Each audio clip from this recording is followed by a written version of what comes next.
السلام عليكم ورحمة الله وبركاته. محمد الله العظيم وصلي على رسوله الكريم أما بعد. அன்பான பெரியோர்களே, அல்லாஹ்வின் அருளால் ஃபஜ்ர் தொழுகையை தொழுதுவிட்டு அல்லாஹ்வை பற்றியும் அல்லாஹ்வுடைய ரசூலை பற்றியும் மார்க்கத்தை பற்றியும் பேசுவதற்காக கேட்பதற்காக நாம் எல்லாம் அமர்ந்திருக்கிறோம். ரப்பு சுப்ஹானஹு வ தஆலா நம்முடைய எல்லா அமல்களையும் பரிபூரணமாக கபூல் செய்வானாக. ஆமீன். கைர் பரக்கத்துகள் நிறைந்த வாழ்க்கையாக, கெட்ட முடிவுகளை விட்டும் முசீபத்துகளை விட்டும் அல்லாஹ்வின் படைப்புகளின் தீங்குகளை விட்டும் பாதுகாப்பு பெற்ற நாளாக அல்லாஹ் இந்த நாளை நமக்கு அமைத்து தருவானாக. ஆமீன். சங்கையானவர்களே, இந்த உலகம் குல்லுமன் அலைஹா ஃபான், அல்லாஹ் குர்ஆனில் சொன்னால் எல்லாமே ஒரு நாள் அழிந்து போகும்.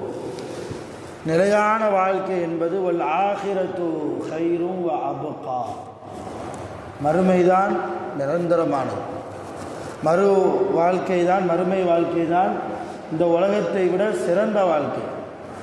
வல்லுஹா சூறாவிலே அல்லாஹ் சொல்வான், வலல் ஆகிரத்து கைருல் லக்க மினல் ஊலா, இந்த துன்யாவை விட ஆக மிகச்சிறந்த ஒரு உலகம் மறுமை உலகம். ஆக இந்த உலகத்தில் முஸ்லிம்களாக ஈமான்தாரிகளாக இருக்கக்கூடிய ஒவ்வொரு மனிதர்களும் நாம் அனைவர்களுமே மறுமையை ஈமான் கொண்டுதான் இருக்கிறோம். யாருமே இதை மறுக்கவில்லை. உலகம் அழிந்து போகும், நாளை கியாமத்தில் அல்லாஹ்வுக்கு முன்னால் நாம் நிப்பாட்டப்படுவோம் என்கிற உண்மையை ஈமான் கொண்டு, நாவால் மொழிந்து உள்ளத்தால் உறுதி கொண்டு ஈமான் கொண்டு ஈமான்தாரிகளாக இருக்கிற நாம் என்ன பலகீனம் நமக்குள்ளே? உலக மோகத்திலே நாம் இருக்கிறோம். உலக ஆசையிலே நம்மை மறந்து போகிறோம். என்று சொல்வதை விட ரப்பையே மறந்து இருக்கிறோம் நிறைய முஸ்லிம்கள்.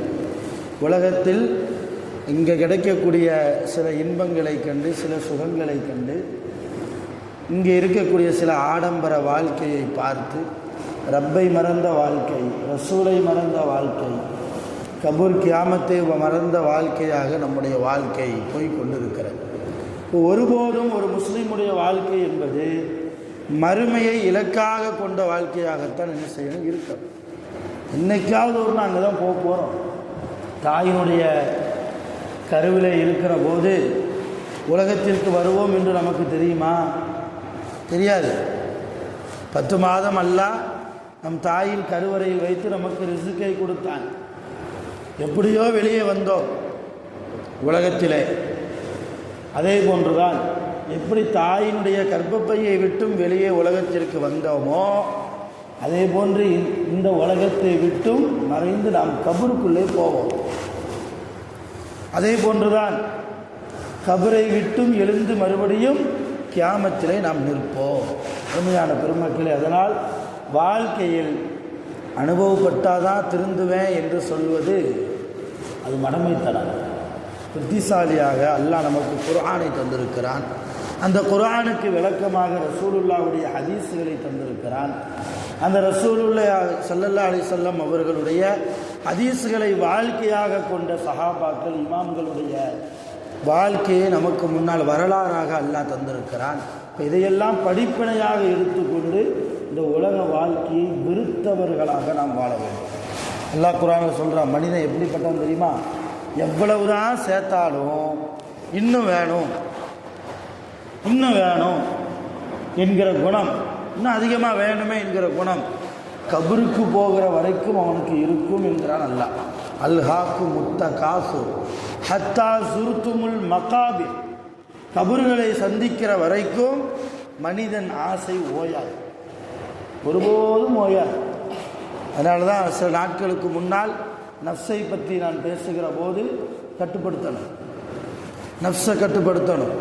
பொருளாதார ரீதியில் அல்லாஹ்வுக்கு அடிபணியக்கூடிய விஷயத்தில், அல்லாஹ்வுக்கு மாறு செய்யக்கூடிய விஷயத்தில் நஃப்ஸு நமக்கு அடிமையாக இருக்க வேண்டுமே தவிர நாம் நஃப்ஸுக்கு அடிமையாக ஒருபோதும் ஆகிவிடக்கூடாது. நஃப்ஸுக்கு நாம் அடிமையாகிவிட்டால் மறுமையை மறந்து போவோம். உலகமே பெரிய சொர்க்கம் போல நமக்கு தெரியும். இந்த உலகம் என்பது ஒரு பிரயாணத்தில் இருக்கிற மாதிரி. ஒரு இடத்துக்கு போகிற இடத்துல அங்கேயே தங்கிறது இல்லை. அந்த இடத்துல ஒரு வேலைக்காண்டி போவோம், அந்த வேலை முடிஞ்சால் திரும்ப நம்ம இடத்துக்கு வந்துடுவோம். அதே மாதிரி தான் அல்லாஹ்விடத்திலிருந்து வந்தோம், சில வேலைகளை செய்வதற்கு வந்திருக்கிறோம். என்ன வேலை? அமல்கள், இபாதத், அல்லாவை மட்டும் வணங்குவேன் என்கிற உறுதி, அந்த ஈமான், அந்த இஹ்லாஸ், தூய்மையான எண்ணம், நல்ல குணம், இதோடு வாழ்வது. கடைசியில் எங்கே போக போகிறோம்? அதே ரப்பிடத்தில் தான் என்ன செய்ய போகிறோம்? போக போகிறோம். இப்போ இதை மனதில் வைத்துக்கொண்டு நம்முடைய வாழ்க்கையை நம்ம நகர்த்தணும்.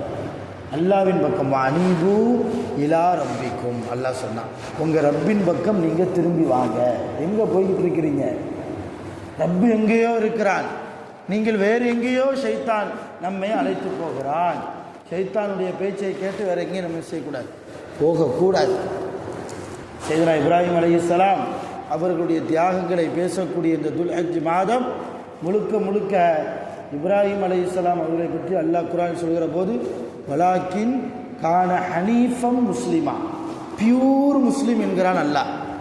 கலப்பில்லாத முஸ்லீம், மாசு கலக்காத முஸ்லீம், பியூர் முஸ்லீம். அந்த இப்ராஹிம் நபியினுடைய மார்க்கத்தில் இருக்கிற நாமும் நம்முடைய கல்வை சுத்தமாக்கி பியூர் முஸ்லீமாக, தூய்மையான முஸ்லீமாக நாம் இருந்து இறந்து போக வேண்டும். அதுதான் அல்லாஹ் குர்ஆனிலே சொல்கிறான், வலா தமூத்துன்ன, நீங்கள் மரணிக்க வேண்டாம், இல்லா வ அன்தும் முஸ்லிமூன், நீங்கள் முஸ்லீம்களாக இருக்கிற நிலையிலேயே தவிர வேறு எந்த நிலையிலையும் நீங்கள் என்ன செஞ்சிடாதீங்க, மௌத்தாயிராதீங்க. நல்ல முஸ்லீமாக மௌத்தாகுங்க. நீங்கள் பிறக்கிற போது இஸ்லாத்தின் அடிப்படையில் தான் பிறக்கிறீர்கள். ஒவ்வொரு குழந்தையும் உலகத்தில் பிறக்கிற போது இஸ்லாத்தின் அடிப்படையில் தான் பிறக்கிறது.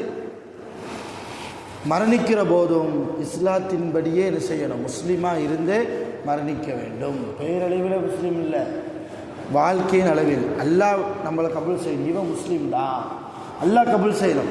இன்றைக்கி நான் உங்களையோ அல்லது நீங்கள் என்னையோ முஸ்லீம் என்று சொல்வதில் எந்த பெருமையும் இல்லை. நம்மையெல்லாம் பார்த்து அல்லாஹ் என்ன செய்யணும்? என்னுடைய அடியார்கள் களப்பற்ற மூமீன்கள், நல்ல முஸ்லீம்கள் என்று அல்லாஹ் கியாமத்தில் நமக்கு ஒரு பட்டத்தை தர வேண்டும், ஒரு சர்டிஃபிகேட்டை வழங்கணும். அந்த வாய்ப்புக்கு தகுதியானவர்களாக நம்மளை நாம் உருவாக்கணும். சஹாபியத்து பெண்கள் சிறு பிராயத்திலேயே குழந்தைகளை உருவாக்கினாங்க, தொட்டில் இருக்கிற குழந்தைகளையே உருவாக்கினாங்க. எப்படி தெரியுமா? ஆரம்ப காலகட்டத்தில் பள்ளிவாசலுக்கு பெண்கள் வருவதற்கு அனுமதி இருந்தது. ஆரம்ப காலகட்டத்தில் ரசூலுல்லாஹ் தடை செய்யலை, பின்னால் தடை செஞ்சுட்டாங்க. நீங்கள் பள்ளிவாசலில் வந்து தொழுகிறதை விட உங்கள் வீட்டில் நீங்கள் தொழுதுக்காங்க, பள்ளிவாசலுக்கு வர வேணான்ட்டாங்க. ஆரம்பத்தில் பெண்கள்லாம் என்ன செய்வாங்க? ஆண்கள் மாதிரி தொழுகைக்கு பள்ளிவாசலுக்கு வருவாங்க.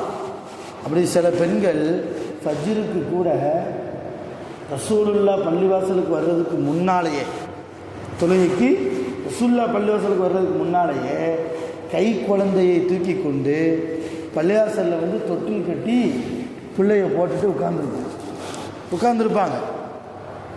சில பேர் கேட்டாங்களாம், கை குழந்தை இருக்குது, பச்சை பிள்ளை, திடீர்னு ரசூலுல்லாஹ் தொலை வைக்கும்போது அது அழுவுது இல்லையா, திடீர்னு ஏதாவது ஒரு நஜீஸ் ஆக்கிறோம், சிறுநீர் கழிச்சிரும், ஒரு சுத்தமில்லாத ஒரு தன்மை வந்துடும் பள்ளிவாசலில். ஆகையினால் நீங்கள் ஒரு குழந்தைகள் இருக்கக்கூடிய தாய்மார்கள் வீட்டில் தொழலாமே அப்படின்னு சில பெண்கள் அவங்களுக்குள்ளே பேசும்போது, அப்போ குழந்தைகளை வைத்திருக்கிற தாய்மார்கள் 2-3 தொட்டில் தொங்கும் பள்ளிவாசலுக்குள்ளே. பள்ளிவாசல் மஸ்ஜிது நபவியில் 2-3 தொட்டில் தொங்கும், அதில் பிள்ளைகளும் தூங்குவார்கள்.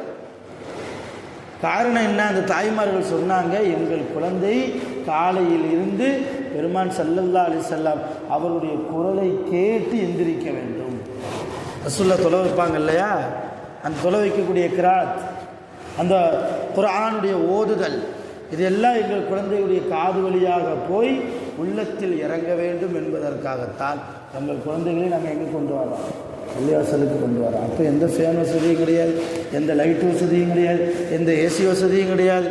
அந்த இருட்டிலே கூட என்ன செஞ்சாங்க தாய்மார்கள், சஹாபியத்து பெண்கள் கை குழந்தைகளை தீனின்படி வளர்க்க வேண்டும், இஸ்லாத்தின்படி வளர்க்க வேண்டும் என்பதில் ரொம்ப பிடிமானமாக இருந்தாங்க. அது அருமையான பெருமக்கள், நாம் அந்தளவுலாம் கஷ்டப்பட தேவையில்லை.